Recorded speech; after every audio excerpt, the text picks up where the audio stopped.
Frères et sœurs, ce matin, nous allons essayer de nous édifier ensemble.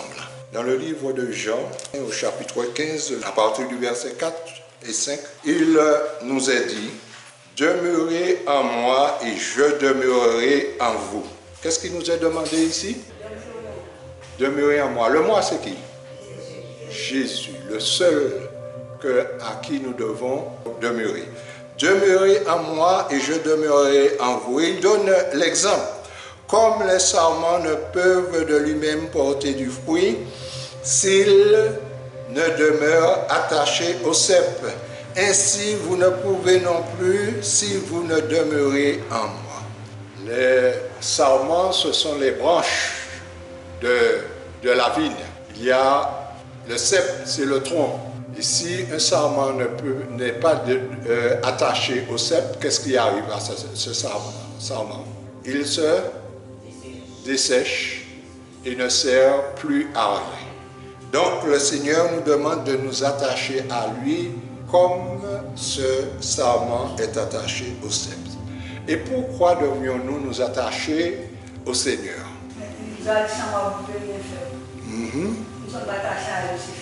Pourquoi le sarment se dessèche? Mais on pourrait le mettre en terre et puis mettre un peu de l'arroser et puis... Hein? Non? Non, parce que ce sarment doit recevoir la sève nourrissante de qui? Du cep, de son tronc. Et il est de même pour nous.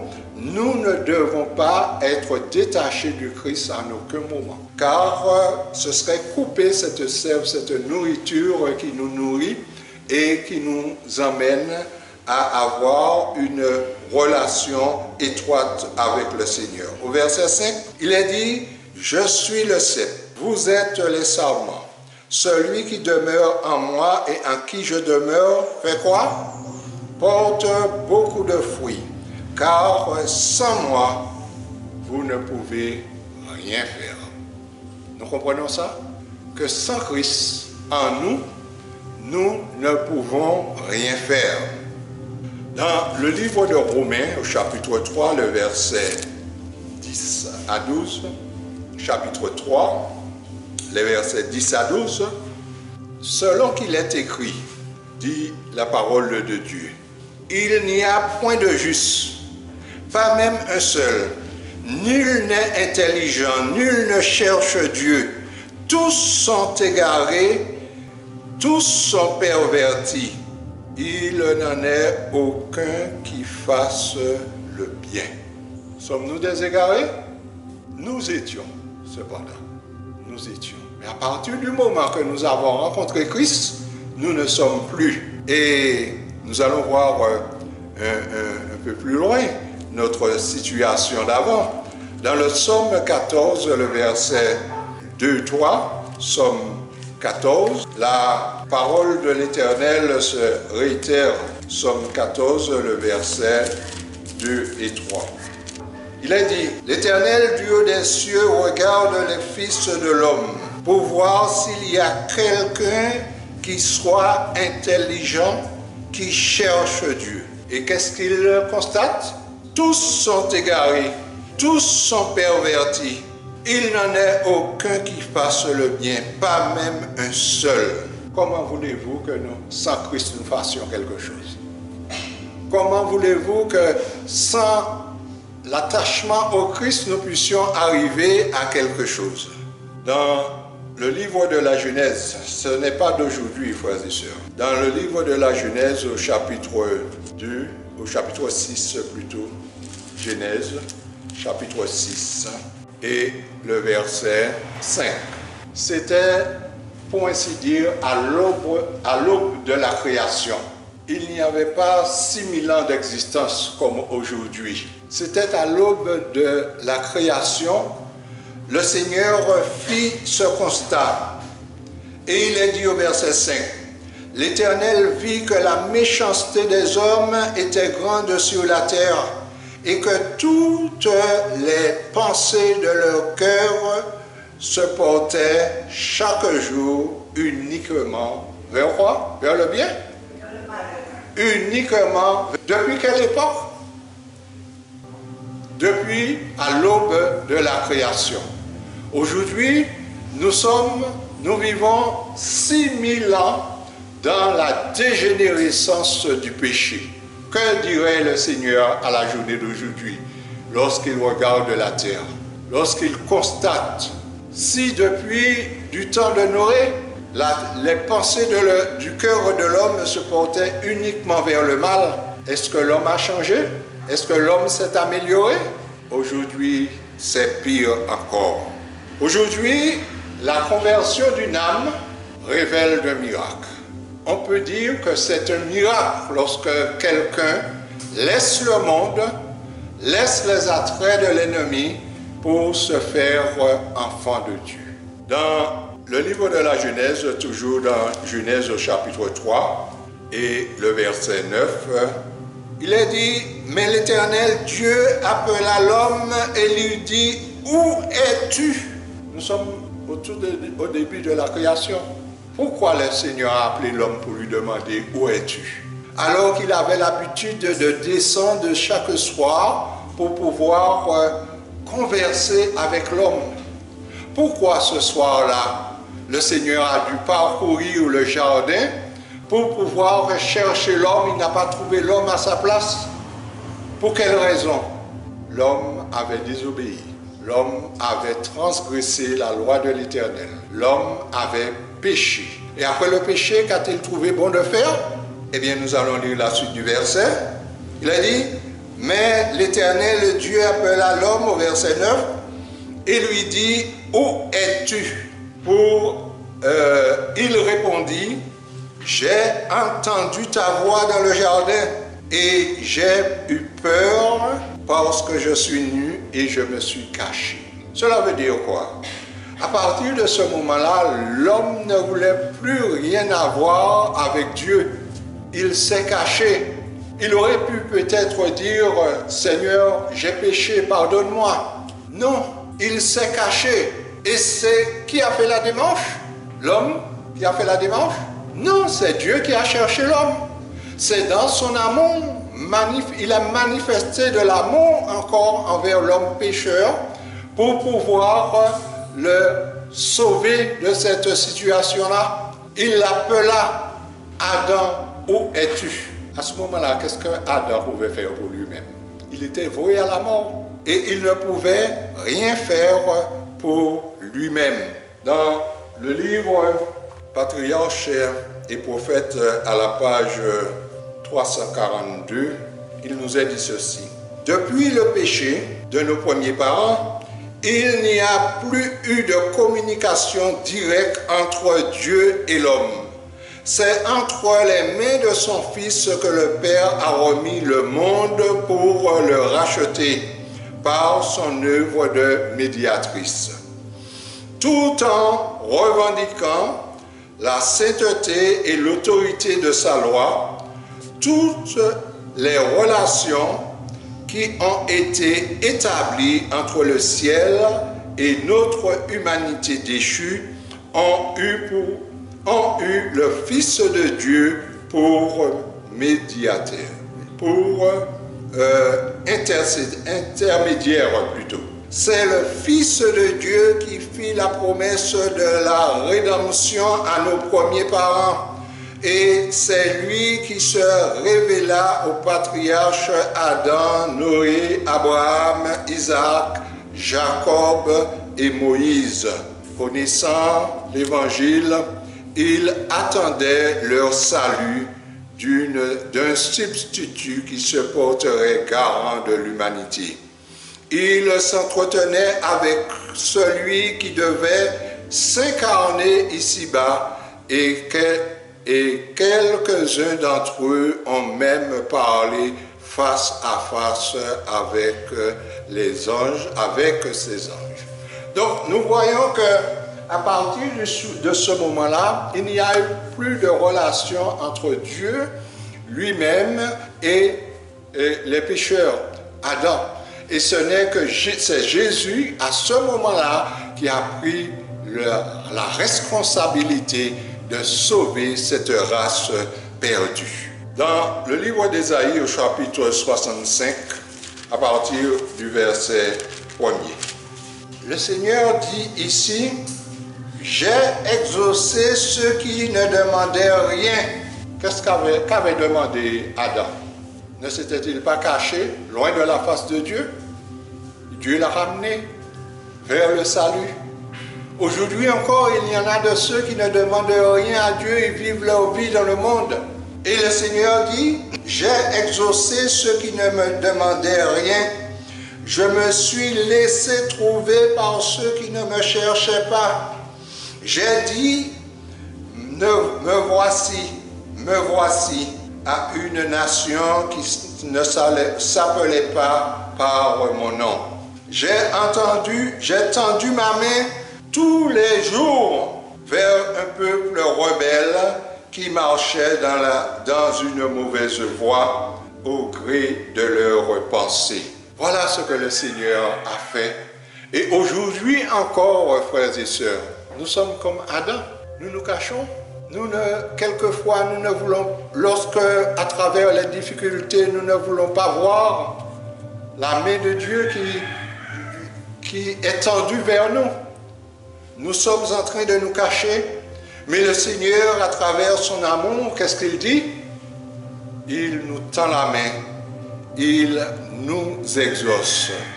Au chapitre 64 de ce même livre d'Ésaïe, nous lisons au verset 5.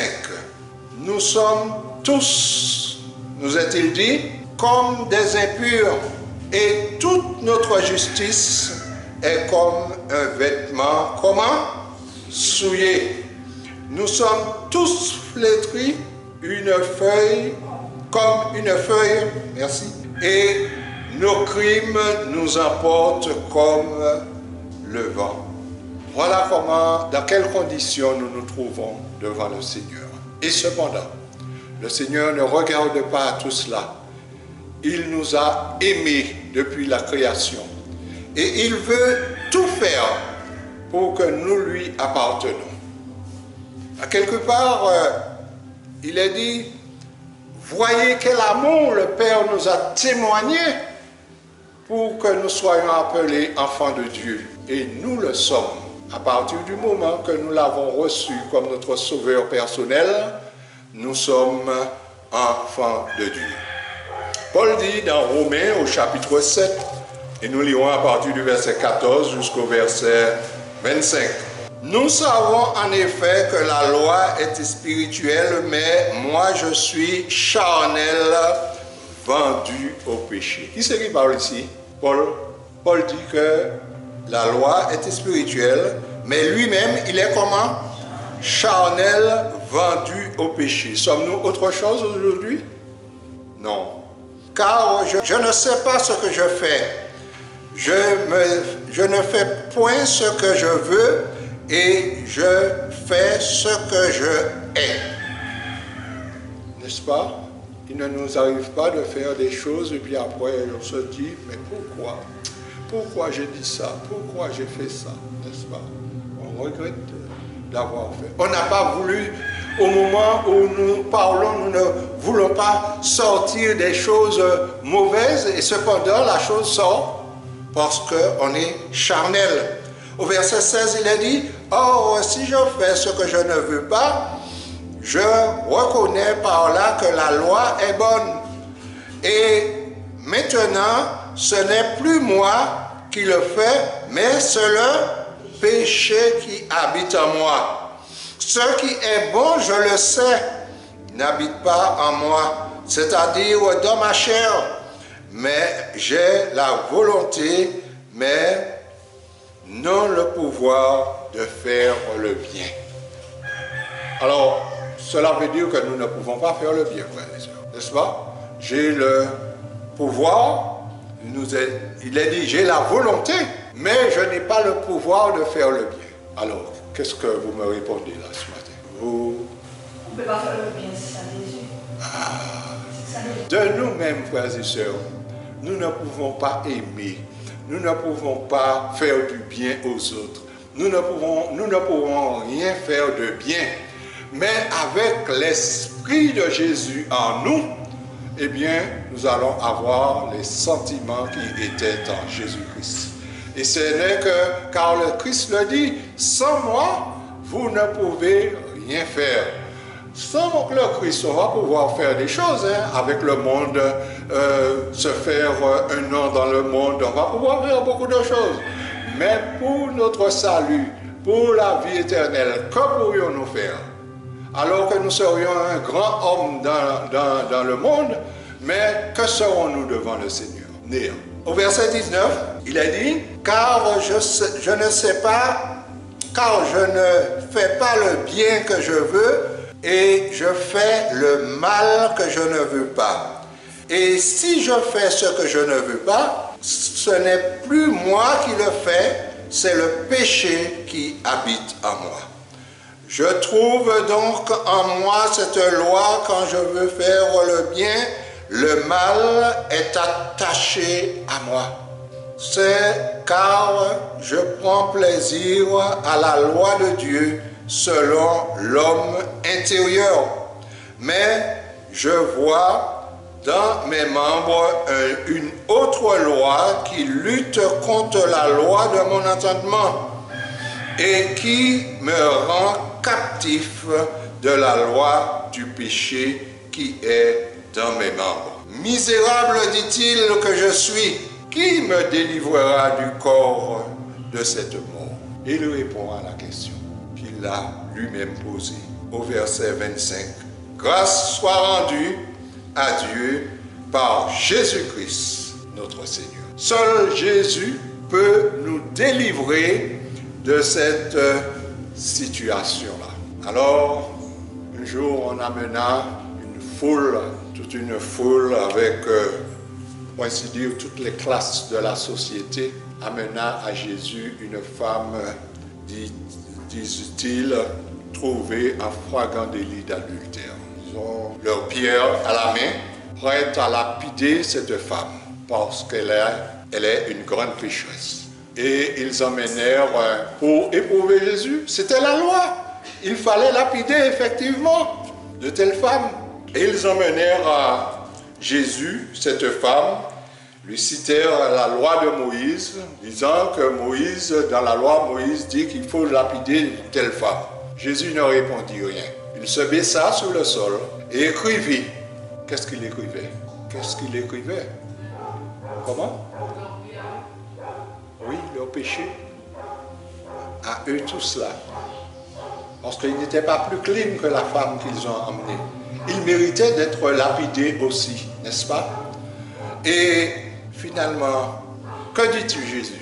Devons-nous lapider cette femme? Et Jésus leur dit tout simplement, dans Jean 8, le verset 7, comme il continuait à l'interroger, il se releva et leur dit, que celui qui est de vous qui est sans péché, jette la première pierre.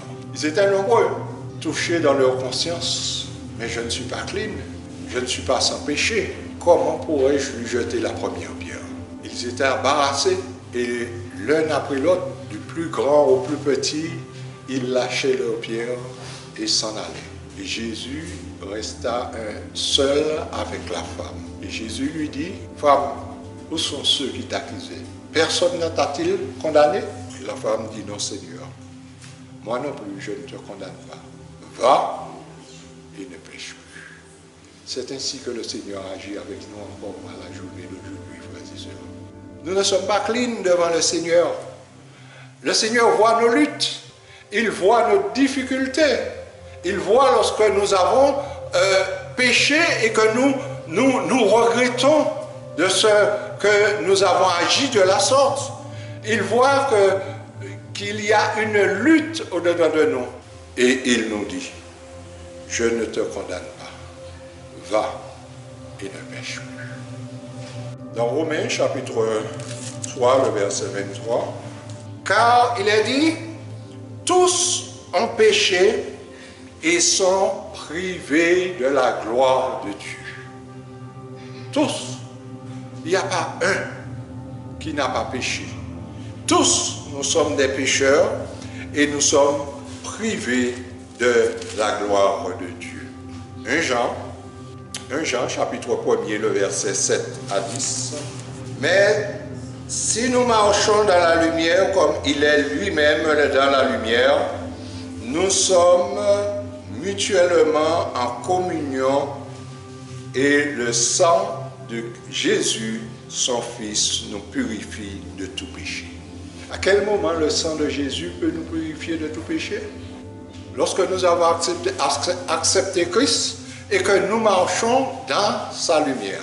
N'a-t-il pas dit « Je suis la lumière du monde » ? Et à ce moment-là, eh bien, le sang de Christ nous purifiera de tout péché. Au verset 8, il a dit « Si nous disons que nous n'avons pas de péché, nous nous séduisons nous-mêmes et la vérité n'est point en nous. » Personne ne peut dire « Je n'ai pas de péché ». Et si nous disons que nous sommes clean devant le Seigneur, nous n'avons pas de péché, il faut dire que nous n'avons pas besoin de lui non plus. Si nous confessons nos péchés au verset 9, il est fidèle et juste pour nous les pardonner et nous purifier de toute iniquité. Si nous disons que nous n'avons pas péché, nous nous faisons menteurs et sa parole n'est point en nous. Il faut reconnaître notre état. 1 Jean 2, chapitre 2, le verset 1 et 2. Cela continue. Petits enfants, je vous écris ces choses afin que vous ne péchiez point. C'est-à-dire, nous sommes invités à ne pas pécher, à ne rien avoir avec le péché. Mais l'apôtre dit, si quelqu'un a péché, nous avons un avocat auprès du Père, Jésus-Christ le juste. Il est lui-même une victime expiatoire pour nos péchés, non seulement pour les nôtres, mais aussi pour ceux du monde entier. Le Seigneur est venu pour sauver le monde. Lorsqu'il a pris cette responsabilité, il a pris la responsabilité du monde. C'était pour tout le monde. Maintenant, il ne nous oblige pas de l'accepter. Mais il nous fait savoir qu'il y a une porte ouverte devant toi, que personne ne peut fermer. Si ce n'est chacun de nous, nous pouvons fermer notre porte. Je ne veux plus avoir affaire avec le Christ, alors la porte est fermée. Je vis ma vie tranquillement comme auparavant, comme avant de le connaître. Donc, si c'est ce que nous voulons, nous avons le libre arbitre. Nous pouvons choisir de servir Christ ou pas. Le Seigneur ne nous oblige pas. Mais dans l'Ecclésiaste, je crois qu'il est dit, « Jeune homme, réjouis-toi dans ta jeunesse. Livre ton cœur à la joie. Vis comme bon te semble. Mais sache que pour tout cela, Dieu t'appellera en jugement. » Alors, si nous ne voulons pas aller en jugement, frères et sœurs, passer par le jugement de Dieu, nous avons intérêt à marcher avec le Christ. Il est dit dans le livre vers Jésus,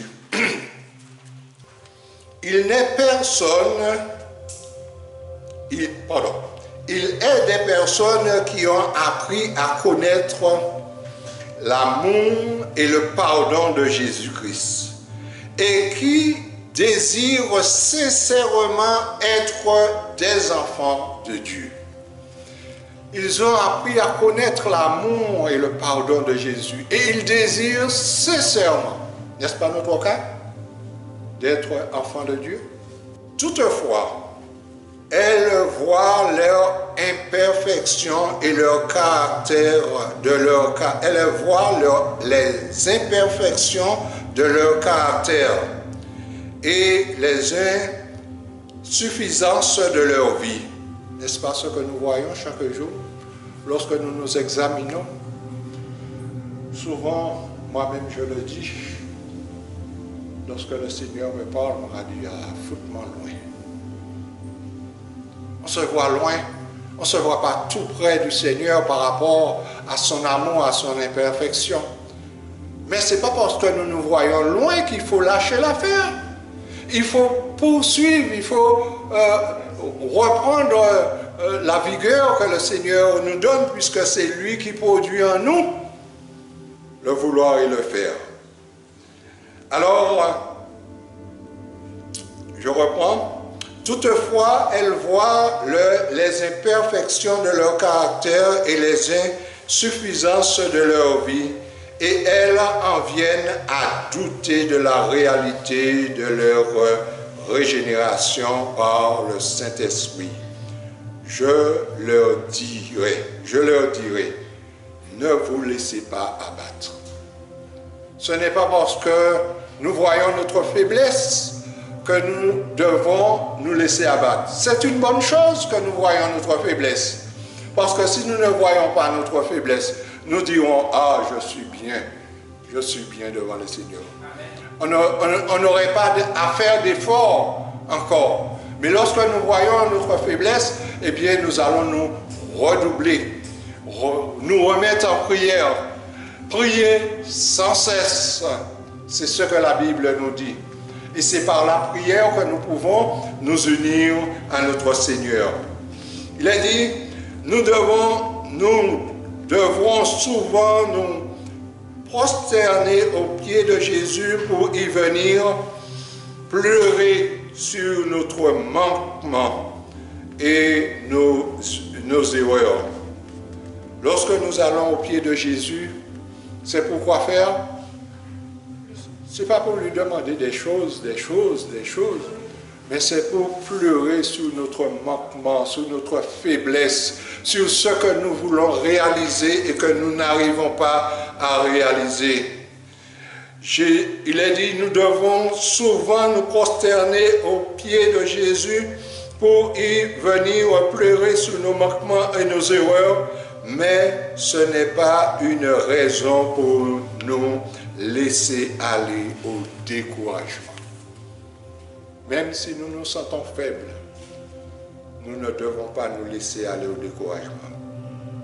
Il a dit, même si nous sommes vaincus par l'ennemi, nous ne sommes pas repoussés. Vous entendez ça? Même si nous sommes vaincus par l'ennemi, c'est-à-dire à un certain moment, l'ennemi aura le dessus sur nous. La lutte est ardue. Mais il nous est dit que nous ne sommes pas repoussés par qui? Par le Seigneur. Cette femme adultère, a-t-elle été repoussée par le Seigneur? Non. Les hommes l'ont incriminée. Mais nous voyons que Jésus a eu compassion de cette femme.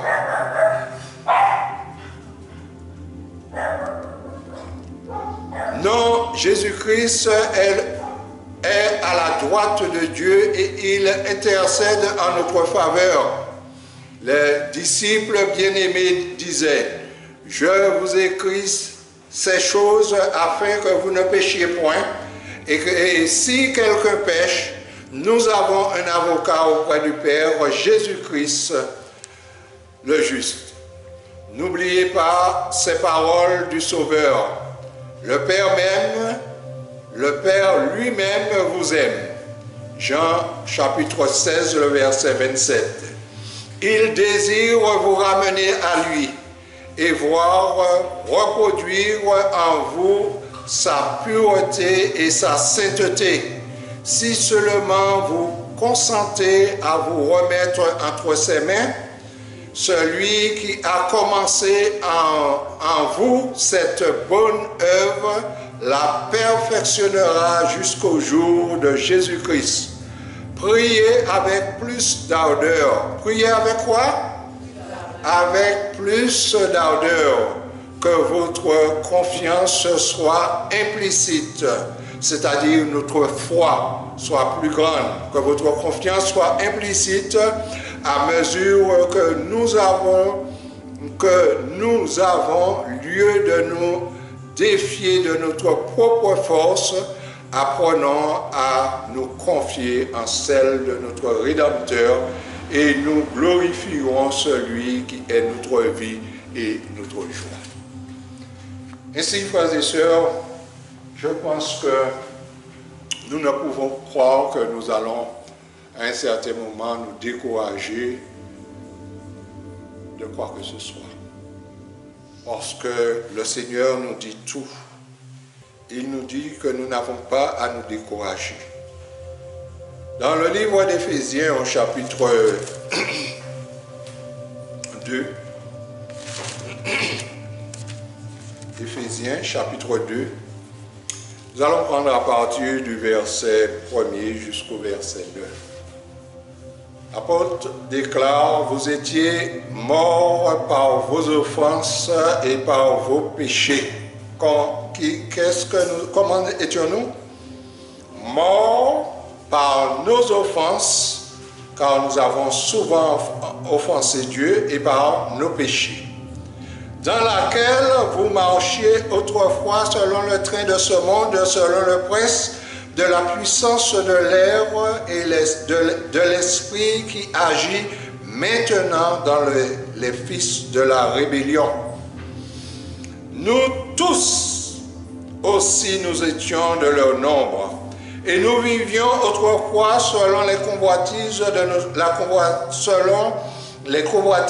notre chair, accomplissant les volontés de la chair et de nos pensées, et nous étions par nature des enfants de colère comme les autres. Voilà ce que nous avons été, frères et sœurs. Voilà ce que nous étions. Et il nous est dit plus bas, mais Dieu qui est riche en miséricorde à cause de son grand amour dont il nous a aimés, nous qui étions morts par nos offenses, nous a rendus à la vie avec Christ. C'est par grâce que vous êtes sauvés par le moyen de la foi. Dites-moi, dans l'état où nous étions, morts dans nos offenses, qu'est-ce que nous avons fait pour avoir la grâce du Christ? Nous avons tout simplement bénéficié de l'amour de Dieu pour pouvoir être sous la grâce de Dieu. Verset 5. Nous qui étions morts par nos offenses, nous a rendus à la vie avec Christ. C'est par grâce que vous êtes sauvés.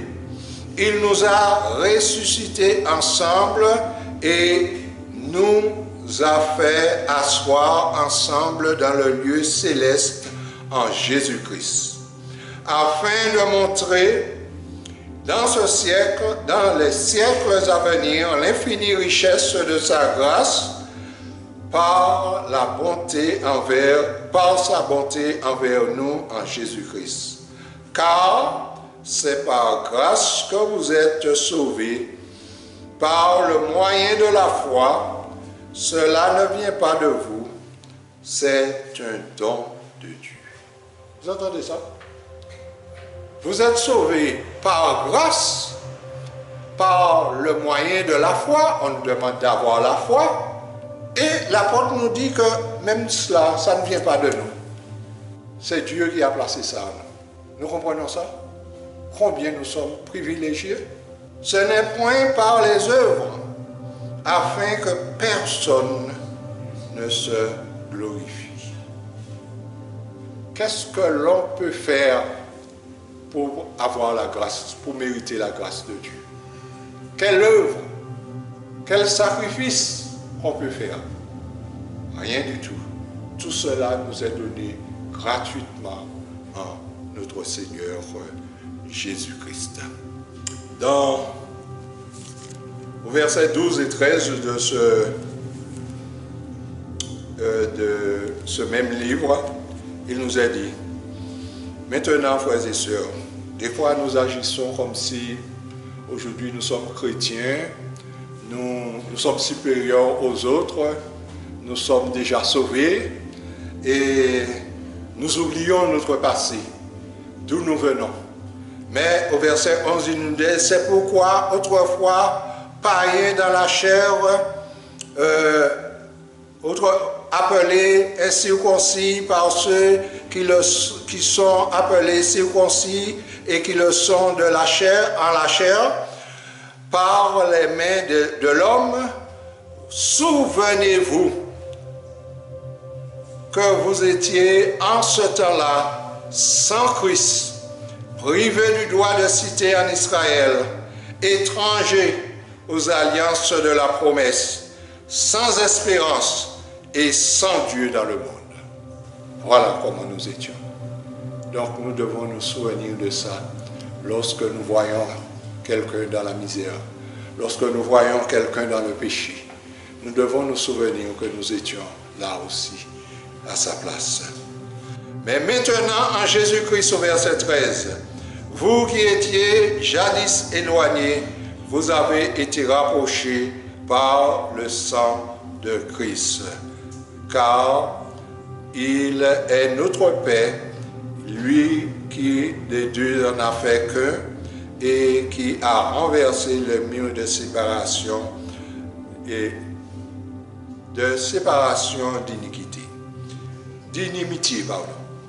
Donc ici, frères et sœurs, nous voyons que lorsque nous voyons quelqu'un dans la misère, dans le péché, nous pouvons nous dire, mais si moi qui étais dans cette condition, le Christ m'a amené à le connaître, il peut l'amener aussi à le connaître. Il y a quelque chose à faire pour lui. Amen. 1 Jean 3. 1 Jean 3. Un élu. Et ici, il nous a dit, voyez quel amour que le Père nous a témoigné pour que nous soyons appelés enfants de Dieu. Et nous le sommes. Si le monde ne le connaît pas, c'est qu'il ne l'a pas connu. Si le monde ne nous connaît pas, c'est qu'il ne l'a pas connu. Bien-aimés, nous sommes maintenant enfants de Dieu. Et ce que nous serons n'a pas encore été manifesté. Mais nous savons que lorsque cela sera manifesté, nous le verrons tel qu'il est, car nous serons, lorsque cela sera manifesté plutôt, nous serons semblables à lui parce que nous le verrons tel qu'il est. Oui, frères et sœurs, un jour viendra, nous verrons notre Sauveur face à face. Pas mon Sauveur face à face. Voilà, le jour viendra où nous pourrons chanter cela tout en le regardant dans les yeux. Car il est dit, nous le verrons tel qu'il est. Au chapitre 4 de Jean, le verset 10, Jean, toujours le chapitre d'après, et cet amour consiste non point en ce que nous avons aimé Dieu, mais en ce qu'il nous a aimés et a envoyé son Fils comme victime expiatoire pour nos péchés. Ce n'est pas nous qui avons fait la démarche. Nous n'avons pas aimé Dieu le premier, mais c'est lui qui nous a aimés. Et il a envoyé son Fils unique. Le verset que nous connaissons tous dit quoi? Car Dieu a tant aimé le monde qu'il a donné son Fils unique afin que quiconque croit ne périsse point, mais qu'il ait la vie éternelle. Marc chapitre 2 et le verset 15 à 17. Comme Jésus était à table dans la maison de Lévi, beaucoup de publicains et des gens de mauvaise vie se mirent à table avec lui et avec ses disciples, car ils étaient nombreux et l'avaient suivi. Les scribes et les pharisiens, les voyant manger avec les publicains et les gens de mauvaise vie, dirent à ses disciples, pourquoi mange-t-il et boit-il avec des publicains et des gens de mauvaise vie? Et ce que Jésus ayant entendu, il leur dit, ce ne sont pas ceux qui se portent bien, qui ont besoin de médecins, mais les malades. Je ne suis pas venu appeler les justes, mais les pécheurs. Si vous êtes juste, sachez que le Seigneur n'est pas venu pour vous. Mais il est venu appeler ceux qui se sentent pécheurs, ceux qui ont besoin d'une délivrance, ceux qui ont besoin de lui. Et c'est à ceux-là qu'il veulent s'adresser. 1 Timothée, chapitre 1, le verset 15. 1 Timothée, chapitre 1er et le verset 15. C'est une parole certaine et entièrement digne d'être reçue que Jésus-Christ est venu dans le monde pour sauver qui? Les pécheurs. Et l'apôtre dit, dont je suis le premier. Et tous nous devons dire comme l'apôtre Paul. C'est une parole sûre et certaine que Jésus est venu dans le monde pour sauver les pécheurs, dont moi je suis le premier. Dans le livre d'Hébreux, chapitre 7 et le verset 25, c'est aussi pour cela qu'il peut sauver parfaitement tous ceux qui s'approchent de Dieu par lui, étant toujours vivants pour intercéder en leur faveur. Oh, puisque nous savons toutes ces choses, frères et sœurs, et qu'aujourd'hui nous savons que sans Christ, nous ne pouvons rien faire, eh bien, ce qui nous reste à faire, c'est de nous approcher de Dieu.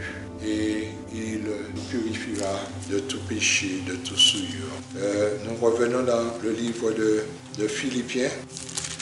Dans Philippiens chapitre 2, le verset 13, Philippiens chapitre 2, le verset 13, car c'est Dieu qui produit en vous le vouloir et le faire selon son bon plaisir. Lorsque Josué avait pris la responsabilité de faire entrer le peuple dans la Canaan terrestre, quel conseil le Seigneur lui avait donné? On va essayer de trouver ça rapidement. Josué, chapitre 1er, nous allons lire à partir du verset 7. Fortifie-toi seulement et bon courage, en agissant fidèlement selon toutes les lois que Moïse, mon serviteur, t'a prescrites. Ne t'en détourne ni à droite ni à gauche, afin de réussir dans tout ce que tu entreprendras. Que ce livre de la loi ne s'éloigne point de ta bouche. Médite-le jour et nuit pour agir fidèlement selon tout ce qui est écrit, car c'est alors que tu auras du succès dans toutes tes entreprises. C'est alors que tu réussiras. Au verset 9, ne t'ai-je pas donné cet ordre? Fortifie-toi et prends courage, ne t'effraie point et ne t'épouvante point, car l'Éternel, ton Dieu, est avec toi dans tout ce que tu entreprendras. Si Dieu est avec nous, frères et sœurs, que ne pouvons-nous pas faire? Il y a un verset qui me vient maintenant à ce propos. Psaume 60. Et le dernier verset de Psaume 60. Sachez, frères et sœurs, que si Dieu est avec nous, comme il a été avec Josué, il a dit que tu réussiras dans tout ce que tu entreprendras. Dans le psaume 60, le psalmiste nous dit, avec Dieu, nous ferons des exploits. Il écrasera nos ennemis. Mais, frères et sœurs, qu'est-ce que nous pouvons faire qui puisse nous donner droit à quelque chose ou à être un privilège en plus que les autres? Nous allons lire un texte qui va nous faire comprendre que nous ne pouvons rien faire. Et même lorsque nous ferons tout ce qu'il faut. Sophonie. Sophonie nous dit au chapitre 2 et le verset 3. Lis-nous le verset, ma sœur, s'il te plaît. Cherchez l'Éternel, vous tous humbles du pays, qui pratiquez ses ordonnances, recherchez la justice, recherchez l'humilité, peut-être serez-vous épargnés au jour de la colère de l'Éternel. Peut-être serez-vous épargnés. Après avoir fait tout cela. Donc ce ne sont pas les choses que nous ferons qui va nous mettre à l'abri de quoi que ce soit. Seule la grâce de notre Seigneur Jésus-Christ. Après avoir fait tout ce que le Seigneur nous commande de faire, peut-être, il aura pitié de nous. Peut-être, il aura pitié de nous. Donc, frères et sœurs, Ne cherchons pas à faire de grandes choses pour qu'on nous voie, mais avoir une bonne relation avec celui qui a versé son sang pour nous sous le calvaire. Je vais vous lire deux textes pour la fin. 2 Timothée 4, le verset 18. Le Seigneur me délivrera de toute œuvre mauvaise. Je me délivrerai de toute œuvre mauvaise. C'est ce qui est écrit là? Je ne suis pas capable de faire ça, de me délivrer de toute œuvre mauvaise. Il a dit, le Seigneur me délivrera de toute œuvre mauvaise et il me sauvera pour me faire entrer dans son royaume céleste. À lui soit la gloire au siècle des siècles. Amen.